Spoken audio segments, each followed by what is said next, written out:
রসুলপুর গ্রামে বসবাস করত এক মিসকে শিয়াল। মিসকে শিয়াল তার মেয়ে মিনা ও তার বউ শেফালি শিয়ালিনীকে নিয়ে বসবাস করত।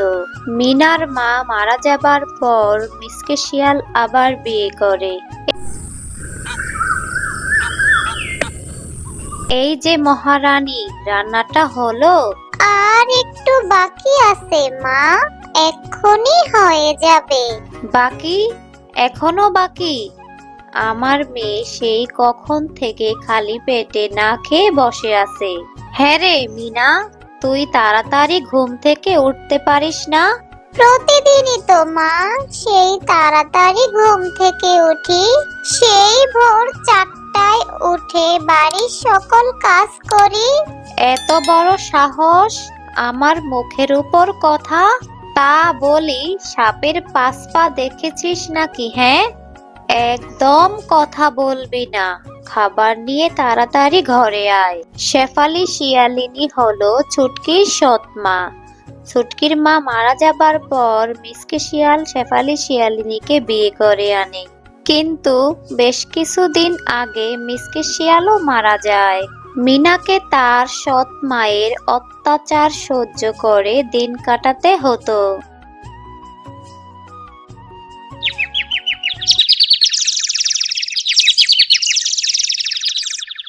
মা, এই যে তোমাদের খাবার এনেছি, খেয়ে নাও তোমরা। এতক্ষণে মহারানীর আসার সময় হলো? খালি পেটে থাকলে আমার যে পেটে ব্যথা করে তা কি তোকে রোজ রোজ বলে দিতে হবে, তাই না? তোর মাথায় কি একটা কথাও থাকে না? হ্যাঁ, তোকে কি আমি রোজ রোজ বলে দিব? মা, কাকে কি বলছো? ওর মুখের মতো ওর মাথাটাও কুচকুচে, তাই তো ওর মাথায় কিছুই থাকে না। ঠিকই বলেছিস টুম্পা, ওর মুখটা দেখতে কুচকুচে কালো।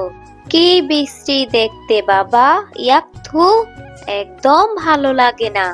আমাকে দেখতে একদম বিশ্রী নয়। আমার মা বলেছে আমাকে দেখতে ওই আকাশে চাঁদের মতো। হ্যাঁ, তাই তো, তোকে দেখতে ঠিক অমাবস্যা চাঁদের মতো। আর মিনা শোন, এখানে দাঁড়িয়ে না থেকে পুকুর ঘাটে যা।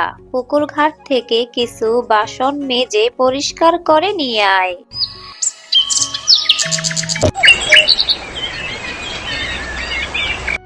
এরকম ভাবে বেশ কিছুদিন কেটে যায়। এরপর মিনা তার সৎ মায়ের কথা মতো পুকুর ঘাটে চলে আসে বাসন মাজার জন্য। মা বেঁচে নেই বলে আমাকে এসব কাজ করতে হচ্ছে মুখ বুজে। সমস্ত কাজ করার পরেও ওরা আমাকে কত কথা শোনায়। আজ যদি আমার বাবা মা বেঁচে থাকতো তাহলে আমাকে এত কথা শুনতে হতো না। আমার আর ভালো লাগে না। বাবা মা, তোমরা কেন আমাকে তোমাদের সাথে নিয়ে গেলে না? মিনা কালো হওয়ার কারণে তার সৎ মা ও সৎ বোন তাকে অনেক অত্যাচার করত।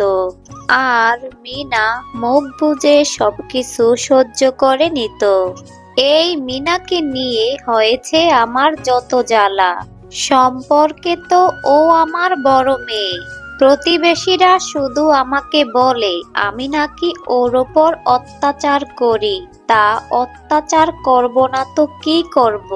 ও আমার সৎ মেয়ে, ওকে আমি কখনোই আমার নিজের মেয়ের মতো দেখতে পারবো না।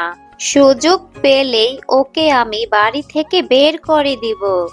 আমি এখন কোথায় যাব? আমার তো যাওয়ার মতো কোনো জায়গা নেই। বাবা মা, তোমরা আমাকে রেখে কেন চলে গেলে? হে আল্লাহ, তুমি আমাকে আমার বাবা মায়ের কাছে নিয়ে যাও। আমি আর এই পৃথিবীতে থাকতে চাই না। আমি আমার বাবা মায়ের কাছে যেতে চাই।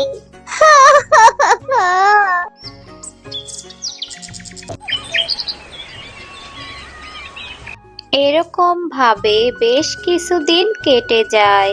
একদিন মিনার হাত থেকে কিছু গরম পানি শেফালি শিয়ালিনীর গায়ে পড়ে যায়। ওরে বাবা রে, মেরে ফেললো রে! এই শয়তান মেয়ে আমার গায়ে গরম জল ফেলে আমাকে মেরে ফেললো রে! তুই আমাকে মারতে চাস তাই না? তুই তো অনেক খারাপ হয়ে গেছিস। তোকে আর আমি আমার বাড়িতে রাখবো না ডাইনি। তুই আমাকে মারতে চাস তাই না? তোকে আর আমি আমার বাড়িতে একদম রাখবো না। বের হয়ে যা তুই এখান থেকে। এরপর শেফালি শিয়ালিনী মিনাকে বাড়ি থেকে বের করে দেয়। এরপর অসহায় মিনা খালি হাতে বাড়ি থেকে বের হয়ে আসে। মিনা বাড়ি থেকে বের হয়ে এসে একটি পুকুর পাড়ে দাঁড়িয়ে কান্না করতে লাগলো। আর তখনই মিনার কান্না দেখে একটি পরী সেখানে উপস্থিত হয়। কি হয়েছে মিনা? তুমি এখানে দাঁড়িয়ে এভাবে কান্না করছো কেন? কে তুমি? আর তুমি আমার নাম জানলে কি করে? আমি হলাম পরী, আমি সব জানি। এবার বলো, তুমি এখানে দাঁড়িয়ে দাঁড়িয়ে কান্না করছো কেন? এরপর মিনা পরীকে সব ঘটনা খুলে বলে। আর সব কথা শুনে পরী বলে, তুমি কেঁদো না মিনা, আমি তোমাকে সাহায্য করব। এই নাও, এই সাবানের পুকুরটা আমি তোমাকে দিয়ে দিলাম। এই পুকুরে তুমি যেই সাবানগুলি দেখতে পাচ্ছ, ওগুলি সব জাদুই সাবান। এই সাবান দিয়ে তুমি গোসল করলে তুমি অনেক সুন্দর হয়ে যাবে মিনা। এখন আমি আসি মিনা।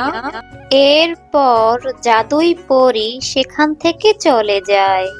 আর তারপর মিনা সেই পুকুরের সাবান গাছ থেকে একটি সাবান তার গায়ে লাগাতেই সে মুহূর্তের মধ্যে অনেক সুন্দর হয়ে গেল।